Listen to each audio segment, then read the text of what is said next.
Hi, how you doing? I'm Seth. I'm Will.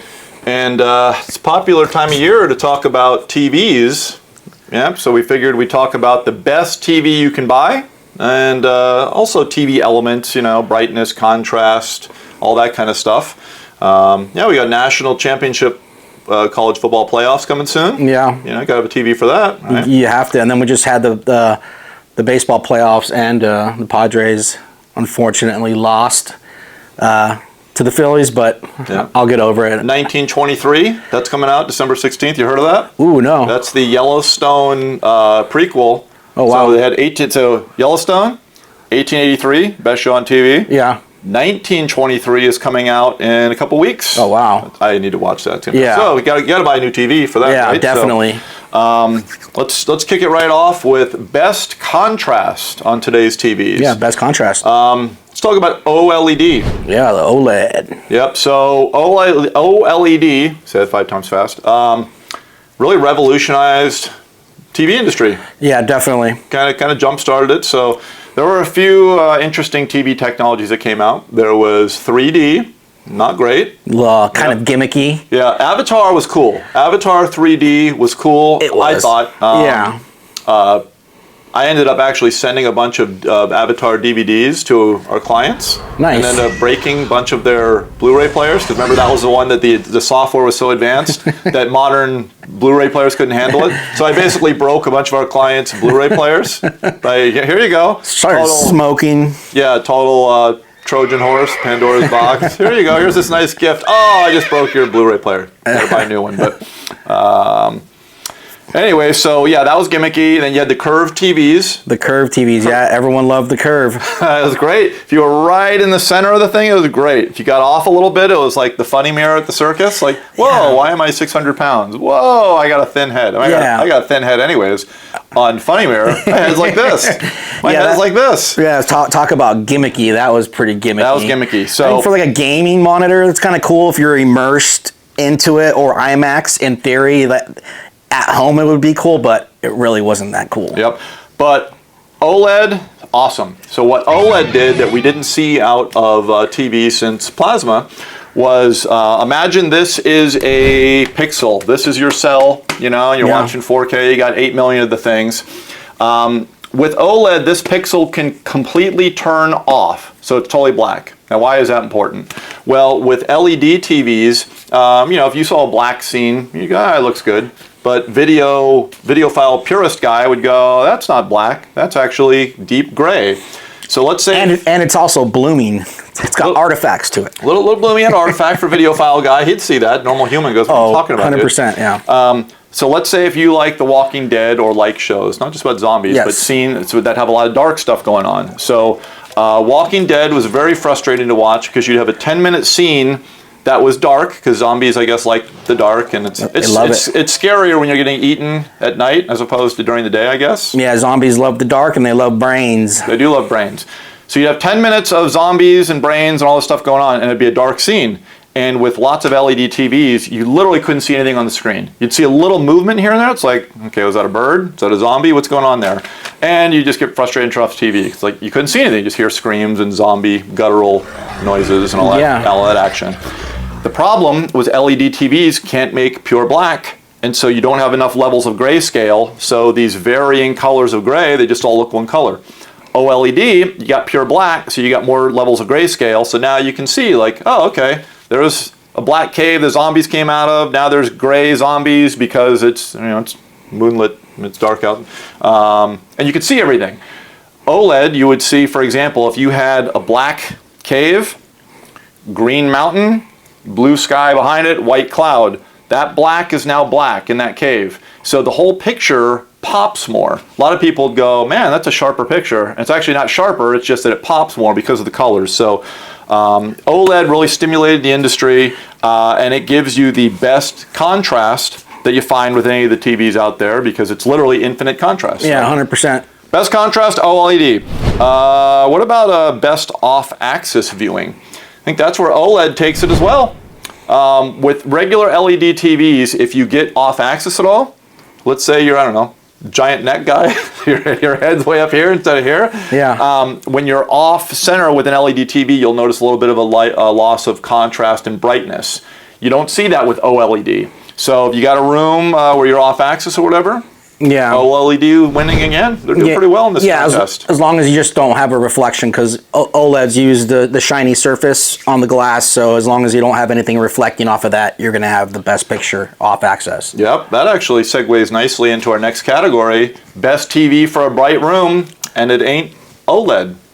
OLED's so sad, it was doing great. It's like, man, I got 2 out of 2 categories. Yeah, I just lost this one.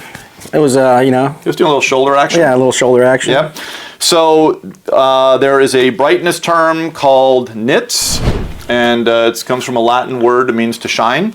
And so they think of like miles per hour. So they rate brightness or luminance in nits with today's TVs. And these numbers go all over the place. I don't trust a lot of them, but because I've seen websites that'll say OLED goes up to 700 nits. I've seen other ones that say 300. Let's say about 350 to 500 is the brightness or the nit level that you'll see out of OLED sets. Some of these new LED sets can do upwards of 2,000. So, kind of dollar for dollar, normally you're seeing anywhere from 2 to 3 times the brightness out of LED compared to OLED. We have a job we're actually doing today as we speak. We're not, because we're in front of you. A couple of our other guys are. Clients live right down in La Jolla, California, right on the water by Wind & Sea, great surf beach. There are 2 big windows, upstairs, downstairs, and there's TVs right there. We're going with LED there because it's a brighter picture. It's going to do well with that ambient light coming in. They actually had an OLED and it's just totally washed out. And you couldn't battle that glare because you're still going to get glare off of an LED. Yeah. But it's minimized when it's a total light machine. Yeah, it was the wrong application. It's good to take the room into consideration. What wall you're putting it on? Do you have vaulted ceilings? Is there lamps? Is it going to blend in well? It's good to take everything into consideration because a TV, you can't just put any size TV anywhere. It's good to size it up, just like when you purchase a car. Be like, hey, do I want an SUV? Do I want a crossover? Do I need a Hellcat to do burnouts? Do I need that's good to do your homework, and that way you can set your room up with the perfect viewing TV. I do think you need a Hellcat to drive to the grocery store. Yeah, that is nice, though. You kind of do have to, right? Why not? Yeah. Or get a Hellcat to buy your new TV and just throw it in the back, peel out, and best of both worlds. Yeah. Yep. Perfect. So best TV in a bright room. Samsung makes some of what they call their Neo QLED sets, which it's a type of LED set that's got smaller lighting elements, and one of the things that you'll find with better LED TVs. LED TVs, imagine this is an LED TV. I probably should have used this big giant TV behind, but I've already committed myself to the pad. LED TVs, old ones, would have light just around the edges. And so your contrast and brightness would be minimized when it got to the center, because it's kind of like a flashlight. Brighter from the source, less brightness as you get farther away. Newer LEDs, you're going to have lighting, what they call direct array, where you're going to have lighting elements behind the screen itself as opposed to around the edges. Yeah. So that gives you more consistent brightness throughout. Neo QLED has smaller lighting elements, and then we'll talk about this in a minute, but Sony has their micro LED, best TV I think we've seen. Well, I'm probably foreshadowing a little too much, but those are going to give you that real bright picture. They do, and for the HDR, the high dynamic range, the full, starting from the beginning full array LED TV to the flagship full array, you're going to get better detail in the nooks and crannies with the 4K as opposed to an edge-lit entry-level TV set that you're going to get. And that also, if you have an entry-level TV set, back to the brightness and the black color. I was watching Star Wars in the guest room, and I have an entry-level Samsung, and let's just use the starting scroll for Star Wars. You're in space. Most of the screen's black. Now that space looked gray, and the anamorphic bars, which weren't part of the TV, are complete black. So that's where you could see where a full array LED TV set compared to an OLED TV set and entry level TV set, you're going to see the difference in between all of those 100%. That's a good instance. Let's talk about the best TV for gamers. Gamers, alrighty. This is a good one. Yeah, We'll make it snappy. It's LG and their OLED TVs. Yeah. They are going to be a faster panel with a little faster refresh rate. Now you do a little bit more gamey stuff than I do, but you're a little more familiar with that stuff. Yeah, they have the low latency mode. They have the NVIDIA. LG specifically has the NVIDIA chipset feature, which Sony doesn't, so they edge out Sony a little bit. LG gets the crown for a gaming OLED set. So, and the only true way for the best gamers, they're going to use gaming monitors. Just let your TV be a TV, but if you want the best of both worlds, choose LG. Or just buy a sword and just go start chopping people. There you go. Yeah, or you can realism right there. Yeah, go out, play in the bushes, kill lizards. I used to kill lizards and chop their tails off. Sorry, lizards. You did? When I was younger, I didn't have an iPad, but I don't know about this. I never knew that about you. All right. Hey, their tails grow back. That's true. You're just helping them out. You're just hardening them for life. You're making them stronger creatures. Yeah, helping out their DNA. Agile, their quickness. Now let's talk about the best TV for natural. That's ridiculous. Best TV for natural images. So a lot of websites and forums that we see that talk about TVs, a lot of times they don't get into this. We really like the Sony televisions. We think they have the best motion processing, and that's when there's a lot of stuff going on the screen. So for example, basketball games are difficult. You've got all the fixed heads, people in the audience, they're not going anywhere.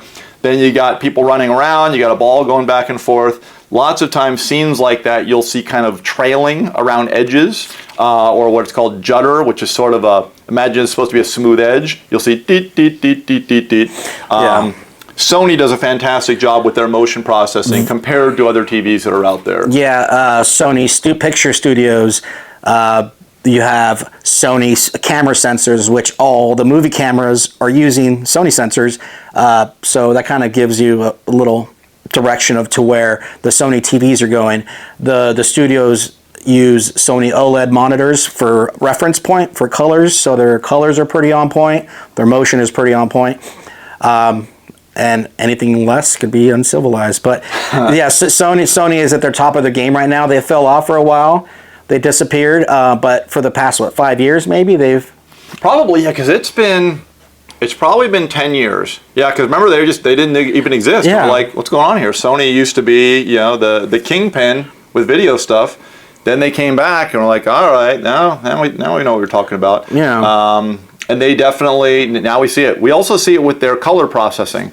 So if you see, you watch a football game on a Sony, the grass looks natural. It doesn't look like it's spray painted or artificially bright. You see a dude's head, and let's say it's a close up of the head, so the head's this big on TV. Yeah. You see those different difference in coloration where it's not just one pallor, but you got some reds here, you got some browns here. Yeah, like the gradients of the color palette, to where Samsung kind of created their own color palette for certain colors, like their yellows and their greens. They're a little oversaturated, some people might say. Does it look good? They still look awesome, but compared to Sony, it's different. Yeah, Sony's more lifelike, like you said. And to your point, it's like, let's say you're a bright color guy. Samsung's for you. So if it's one of the things, like you're looking at a Samsung and a Sony, and I would say initially kind of go with your gut. You might be natural color guy, or you might be bright color guy. Yeah. But for us, and the rest of our guys, we're all kind of Sony guys. We sell them both, but we like the Sony if you can have whatever you want. Now let's talk about Sony. The best TV we've seen. Ooh, the king. Dun, dun, dun. Sony's got what they call their Z9K, and it is the best TV we've seen. It's what they call their micro LED, where you got here's your TV, you got your direct array LEDs, smaller, a little more powerful ones all behind. They also top that thing off with their best motion processing, their best color processing. You pay for the privilege. It's 2 to 3 times the price of what you find in good, better, best hierarchy, kind of high end to good, low end to better sets. But yeah, with the Master series with Sony, they handpicked all the panels, so you don't have to play the so-called panel lottery. They handpick the panels. They're using the master drive system for the mini LEDs, so they're pinpointed, I would say, even better than what Samsung's Neo version is claiming to do. And this is like the Bugatti Veyron. This is their Halo car. This is the best of the best. Yeah, it doesn't get any better than this. yeah, it's hard to top. Even their past models, anything with a Z Sony puts out is, we're not worthy. We're not worthy. Yeah, and you know, it's something, if you dig video and you want a great picture, you buy the best. I throw footballs around. My footballs cost $150. You might go, what are you talking about, man? There's a $20 rubber football over here. Yeah, rubber Wilson. I'm just a freak that throws $150 footballs. You like to mountain bike, you might buy the Santa Cruz $7,000 mountain bike instead of the Huffy $199 bike down at Walmart. Yeah. Not to say there's anything wrong with Huffy. No. But it ain't no Santa Cruz $7,000 ridiculous 150 millimeters of travel, best crank set, carbon frame, blah, blah, blah. Yeah, you can still take the Huffy off some pretty sweet jumps. There you go. But I was just thinking too, price-wise, with the 8K TVs, especially with Sony, they're probably not with their Z9 or the Z8H. They probably didn't sell many, and the price point was $8,000 for a 75-inch and $10,000 for an 85-inch, and not many sold.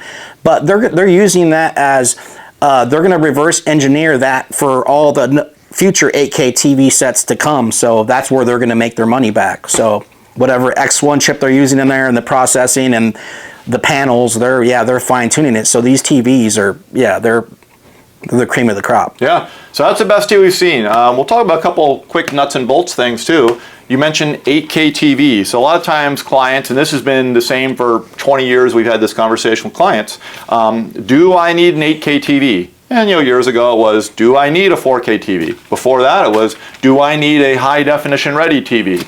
So when you buy, let's say today, as of this day, when you buy an 8K TV right now, you're not paying for 8K necessarily. No. What you're buying when you buy a high-end TV is you are buying the things we just talked about with the Z9. You're buying the best color processing, best motion processing, best lighting, best everything. It just happens to be 8K capable, but it's the best TV. It is. That was the case with Samsung. We sold a bunch of their 55-inch 4K TVs when they first came out. This is about 8-9 years ago. They were $5,500 for their 55-inch set, but they were the best they made. Yeah. I liken this to back in old 1998. What? 98? 98. I sold the first high-definition ready TV in America. Wow. Actually, I take that back. I sold it was like the third or the fourth. Okay. I worked for Dow Stereo. We did the national launch of the Panasonic 56-inch. I forget the whole model number, but 56-inch. It was $5,500, and it looked insane. It's like looking through a window. It was like looking through a window from that old video. Yeah. Yep. You saw. Marks the start of a new era in television. High definition TV or HD TV hit the shelves just minutes ago. It's like looking out a window. That's how people are describing the picture on the newest TV set to hit the market. This set switches the channel to a new era. That thing, yep. I remember that video. You didn't buy it for high definition, because high definition didn't even exist. We used like a Sencore hard drive to get the picture. Yeah. You bought it because it was the best looking big screen we had seen. We were selling the Mitsubishi Diamond series at the time, and I remember. It blew that thing away. We had the Sony XBR. It was the best looking TV we had ever seen. Wow. So people were buying it because it was an awesome looking TV. And to be on TV, we had the news there. Actually, you had international news. Had crazy stuff going on. Wow, yeah, you don't see that too much for or you never see that for TVs anymore. Not anymore. That'd be cool if it still was like that. But that's the thing. So, long story short, do you need an 8K TV? No. But do you want the best TV? Then you're buying better sets. And that's the thing. TVs have always been that way. When you buy higher end TV, you're paying for color processing, motion processing, all the other stuff we've talked about. You're not paying for the resolution side of things. Exactly. Let's hit on one other nut or bolt. Do I need one of them there smart TVs, Will? That's a pretty loaded question. We like to use, when we do our installs, we like to use a TV to be a TV or a monitor, and it's usually having a surround sound or a sound bar to do the audio, and its smart part is going to be an Apple TV or a Roku or said streaming device, which is going to be external. You don't want to use, or we don't want to use, the internal Wi-Fi card, the internal smart part of the TV. It's prone to lockups, longer loading times, glitchiness, and with that bad Wi-Fi chipset, it's going to make all of that loaded gun. Part of the pun, but it's better to use an external streaming device. So yeah, and a couple other things we also see is if you are using the built-in smart apps, you need to either you need to use a protocol called CEC. The guys like us hate, or excuse me, ARC, which is an audio return channel. It's a way that audio and video get passed through HDMI. Yes. CEC is a protocol that makes all this stuff behave, and neither of them are great. We see issues with them all the time. So Yes. issues where the TV might turn itself off when it's not supposed to. TV might go to the wrong input. Your component might not switch. So we like to not use that stuff at all, and if you use a separate device, you don't have to worry about it. Will mentioned the whole lockups thing. So we see that when TVs are used for their smart functions, they tend to lock up more, where you try to go out of the menu, hey, why is my menu not working? Why does the thing not even turn off now? Yeah. TV just goes, help, I am frozen. Now, normally to fix that, you unplug the power, wait 30 seconds, plug it back in. Problem is, a lot of times you can't access the power on a TV. Somebody might have mounted it with a flat mount, 1.1 inch thick, and you can't get to the power behind it. So, you might be savvy enough to go, hey, I'm going to go turn off the breaker for this area to turn off power on that whole wall. Most people don't think about that. They're like, hey, help, I want to watch the football game again. Yeah. So we always recommend using a smart device. Now, there are times where it might make sense. Sure. The job I mentioned we're doing in La Jolla today, one of the, another room, so we got the two in the bright areas, there's a back bedroom where there's no cable box, no DVD player, no nothing. Okay. And we're just doing a small TV across a corner. That's where it might make sense to use smart TV. Yeah, 100%. For them, they have Spectrum service. So Spectrum has an app. So guests are going to be able to come over, go to the Spectrum app in the TV, got my channel 8, I'm good to go. That's where it makes sense. Other times, not so much. But hey, I think we covered a bunch. I think that best TV you can buy, all this stuff. I think that I got a refresher for us talking now, so I am now a smarter human. 100%. And hopefully we helped out a lot of you with this. But thank you very much. If you are in the San Diego or Southern California area, we'd love to help you with your 8K TV, 4K TV, outdoor TV, the frame TV from Samsung. Yeah. Give us a jingle. Let us know how we can help. Yeah. Comment below. Thank you. Thank you very much. Have a great day. Have a good one.